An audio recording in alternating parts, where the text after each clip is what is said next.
Here are today's headlines. President Duterte vows to ensure justice will be served for slain OFW worker Joanna Demafelis. The Presidential Electoral Tribunal issues a gag order on the Robredo and Marcos camps over the vice presidential election protest. The Philippine government explains its decision to secure financing for infrastructure from China. And Greenpeace ship Rainbow Warrior is set to visit Tacloban to campaign against climate change. Good day, I'm William Theo. And I'm Pia Rosas Morato. Welcome to the PNA Newsroom.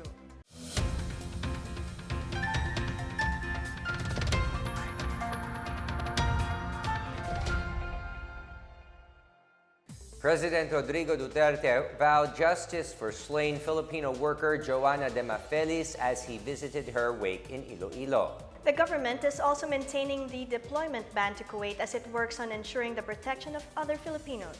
Here's a report. President Rodrigo Duterte visited the wake of Joanna Demafelis, the overseas Filipino worker slain in Kuwait, in her hometown in Sara, Iloilo. Aside from expressing his condolences, the president promised financial and educational support for the Demafelis family. The president says he is leaving matters into the hands of the Interpol and the Kuwaiti police, the search for Demafelis' killers, and ensure that justice will be served. The president earlier said the government is also looking at other countries where Filipinos are possibly being maltreated. The president also said the ban on OFWs in Kuwait will remain until Kuwait signs a bilateral agreement ensuring the safety of Filipinos there. Meanwhile, presidential spokesperson Harry Roque reiterated that the Philippine government will actively espouse the right of the family of Demafelis to obtain justice. He expressed hope that Kuwaiti authorities would give the Demafelis family adequate domestic remedy. Roque also assured that the deployment ban will not affect the relationship between the Philippines and Kuwait. For the PNA Newsroom, I am Rom Dulfo. Kuwaiti ambassador to the Philippines Saleh Ahmad Al-Waik said the bilateral ties between the Philippines and Kuwait remain intact and the two countries continue to enjoy good relations. The ambassador made this assurance amid President Duterte's sentiments against abuses and maltreatment of overseas Filipino workers in Kuwait, as well as the Kuwaiti government's reaction to how the image of the Gulf state is painted. Al-Waik said the issue on OFWs being taken into another stage of cooperation. He said the extension of the amnesty program for overstaying OFWs is a way of showing Kuwait's compassion and adherence to humanitarian causes. The Philippine Embassy in Kuwait has already processed 3,801 travel documents for workers since the amnesty period began. To date, 1,796 Filipinos have already been repatriated. Speaker Pantaleon Alvarez urged the Department of Foreign Affairs to file a diplomatic protest against the United States over its intelligence report claiming President Rodrigo Duterte is a threat to democracy and human rights. Alvarez said it is the U.S. who undermines the sovereignty of many nations because of its meddling in other countries' internal affairs. Alvarez also called on Filipinos to unite and protect the sovereignty of the Philippines from undue interference by the U.S. The U.S. intelligence community, in its Worldwide Threat Assessment Report, named Duterte as among the regional threats to U.S. national security in Southeast Asia, citing Duterte's war on drugs and his declaration of martial law in Mindanao. Senator Sherwin Gatchalian, meanwhile, dismissed the U.S. report, saying that it seemed to be merely based on the headlines of international media outfits and pointed out that the report was far from the reality on the ground. Legal charges will be filed against establishments that continue polluting Boracay Island before the government's new Pollution Adjudication Board, or PAB.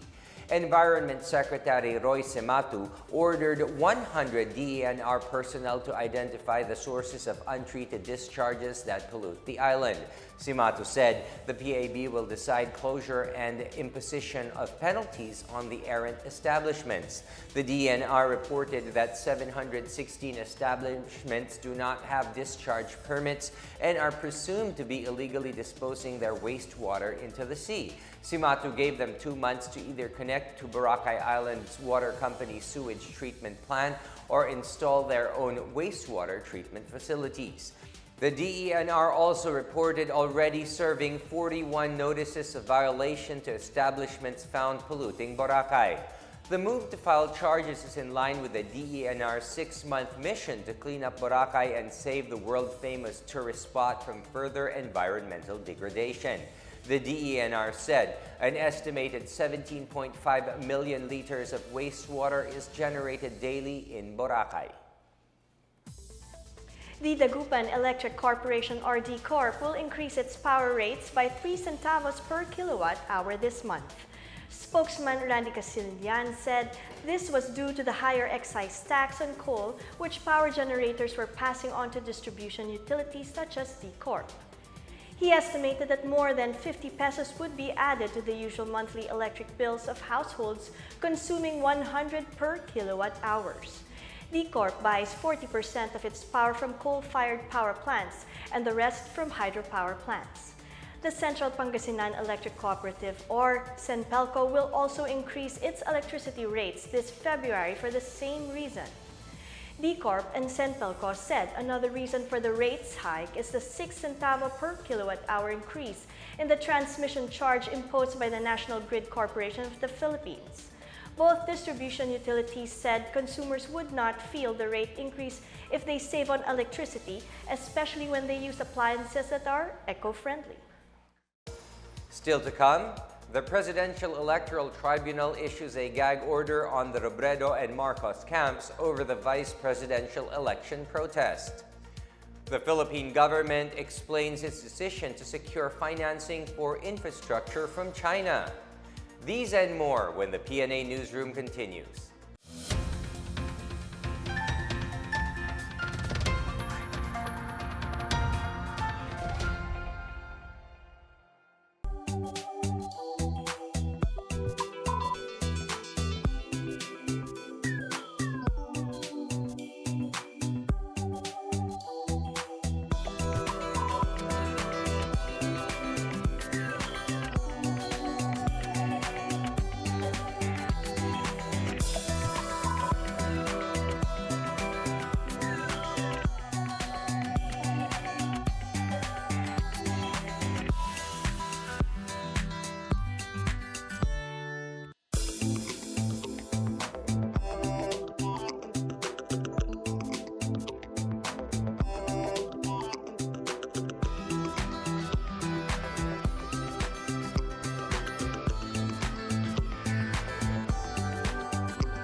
The camps of Vice President Leni Robredo and former Senator Bongbong Marcos were ordered by the Supreme Court to stop commenting on the ongoing vice presidential election protests.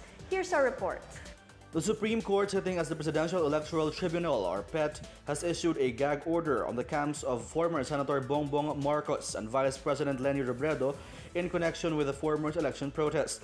The PET, which is set to begin the recount next month, also ordered Marcos to comment on the motion filed by Robredo to withdraw any and all pending motions which may delay recount proceedings.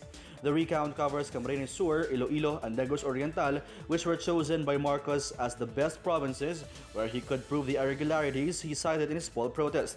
Marcos filed the protest on June 29, 2016, claiming that the camp of Robredo cheated in the automated polls in May that year. Robredo filed a counter-protest questioning the results in more than 30,000 polling precincts in several provinces where Marcos won and sought the dismissal of the protest for lack of merit and jurisdiction of the PET. The High Tribunal junked Robredo's plea and proceeded with the case. For the PNA Newsroom, I'm Rom Dulfo. President Rodrigo Duterte said he was invoking executive action when he banned Rappler reporter Pia Ranada from covering Malacanang events. Duterte said Rappler's reporters would be allowed to cover presidential events again if the Securities and Exchange Commission would declare Rappler a 100% Filipino-owned online news outfit. The SEC revoked Rappler's registration for violating foreign equity restrictions in mass media.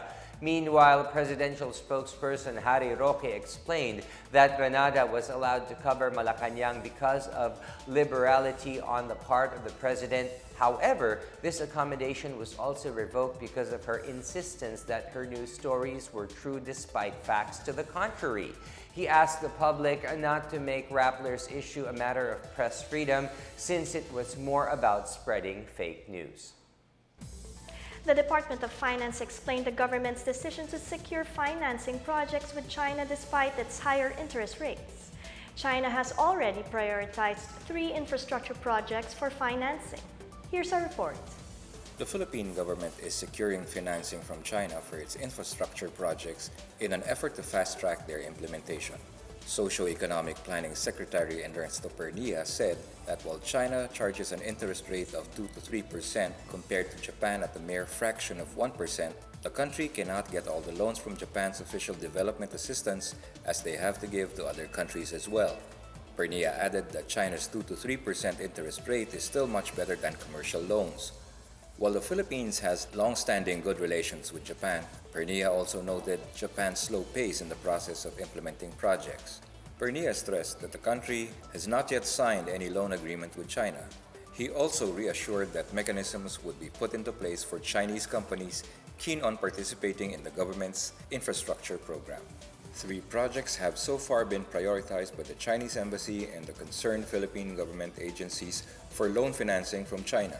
Pernia further said NEDA is currently updating the indicative list of priority projects for possible development cooperation with the Chinese government in coordination with the Department of Finance and the concerned government agencies. For the PNA Newsroom, I'm Abs Abando. A bill seeking to make barangay health workers and watchmen as regular workers was filed by Pangasinan Representative Christopher de Venecia. De Venecia said this would give due recognition to those who are sacrificing their time and energy to save lives and preserve peace and order in their respective villages. De Venecia proposes that instead of receiving an honorarium, barangay workers should get more equipment, benefits including insurance, and enjoy security of tenure. The congressman even observed that some health workers are spending their own money in bringing their sick barangay colleagues to hospitals.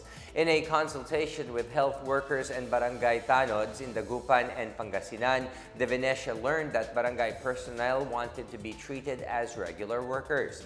De Venecia called on the barangay health workers and village watchmen not only in Pangasinan but also throughout the country to support the proposed measure. 5 suspected illegal drug pushers were arrested by agents of the Philippine Drug Enforcement Agency in Legazpi City. PDEA Regional Director Christian Frivaldo said agents armed with a search warrant arrested Salvacion Balarbare at her residence in Purok 2, Barangay 8. Seized from Balarbare were 60 grams of suspected shabu with an estimated street value of 360,000 pesos. Also arrested for possession of illegal drugs were high-value target Vicky Guzman, alias Rhea, from Caloocan City, who is a sister of an incumbent barangay captain. The suspects are now under custody of the authorities at the PDEA detention facility. Up next, about 5,000 jobs will be offered in a job fair in celebration of the EDSA People Power anniversary. The Greenpeace ship Rainbow Warrior is set to visit Tacloban to campaign against climate change. These and more when the PNA Newsroom returns.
Over 5,000 jobs would be offered at the one-day job fair in celebration of the 32nd anniversary of the EDSA People Power Revolution on Sunday.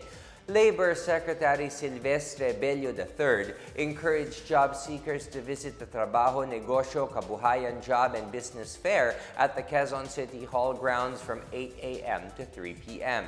The Philippine Overseas Employment Administration said a total of 5,000 job orders in the land-based and sea-based sector would be offered by 10 participating recruitment agencies. The countries of destination are Qatar, Bahrain, United Arab Emirates, Papua New Guinea, Australia, New Zealand, Taiwan, and Malaysia. Dole National Capital Region said that 442 vacancies will be offered by local employers. There would also be a simultaneous distribution of iDole OFW cards during the said event.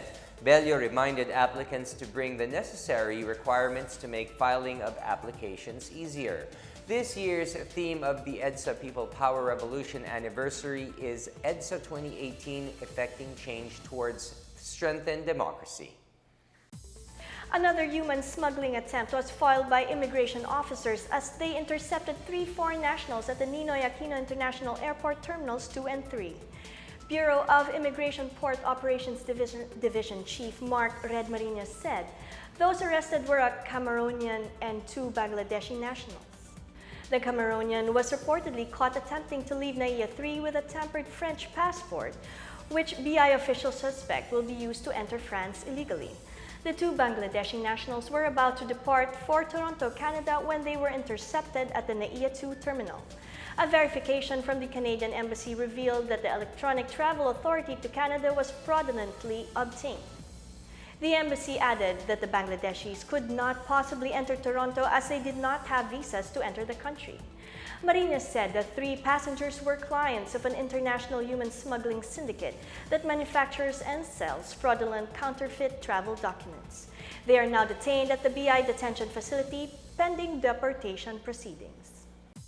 Southeast Asian Games medalist Samantha Kyle Katantan will spearhead the country's campaign in the Asian Junior and Cadet Fencing Championships. The tournament will be held from February 24 to March 4 at the Hamdan Sports Complex in Dubai, United Arab Emirates. Katantan won the silver in the women's individual foil event in Malaysia last year. The University of the East player also bagged her second straight Most Valuable Player award after leading the juniors team to its 7th consecutive title in the UAAP. Maxine Isabel Esteban, a bronze medalist in the 2017 SEA Games, is also going to Dubai along with fellow foil players Maricar Matienzo and Anika Abakin. Also joining is Samuel Tranquilan, a member of the team that won the silver medal in the men's team foil event during the 18th ASEAN University Games in Singapore 2 years ago. Head coach Rolando Canla said the tournament in Dubai is part of their preparations for the ASEAN Games. The team is also scheduled to compete in the World Championships in Italy this April. Environmental group Greenpeace, through its ship Rainbow Warrior, is setting sail to Tacloban City. The ship is touring the country to promote environmental protection and ways to mitigate the effects of climate change. Here is our report. The Greenpeace ship Rainbow Warrior will visit Tacloban City for the first time as part of its visit to areas affected by climate change. The Rainbow Warrior will remain at the port until March 5 and serve as a global platform for the climate justice movement and other impacted communities from which these stakeholders will unite to pressure the government and involve corporations into acting against factors causing climate change. The visit will kick off with a press conference on board the Rainbow Warrior ship, followed by the opening of the library, an arts and culture presentation highlighting the call to break free from fossil fuels. Larga Vista, a film showing from the region's directors, will open on March 2, followed by an open boat green fair exhibit on March 3 and 4. Tacloban will be the last stop of Rainbow Warrior in the Philippines, having previously docked in Manila in the Guimaras Island. The tour will wrap up with a regatta of fishermen and dragon boat race on the last day.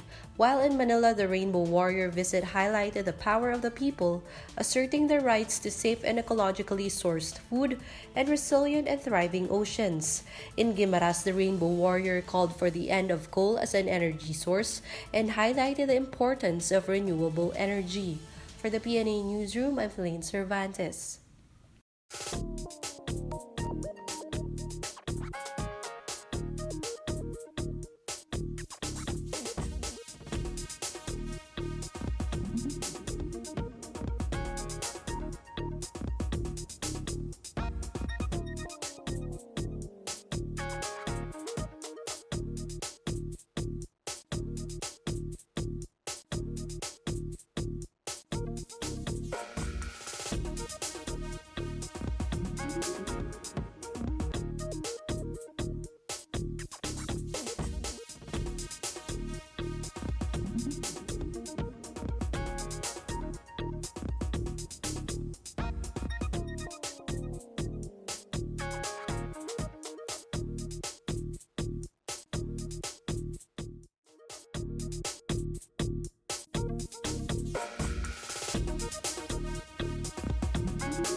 The Hugpong Nagpagbabago, or HNP, a political party created to support President Rodrigo Duterte's agenda, was introduced to the public today by its chairperson, Davao City Mayor Sara Duterte Carpio.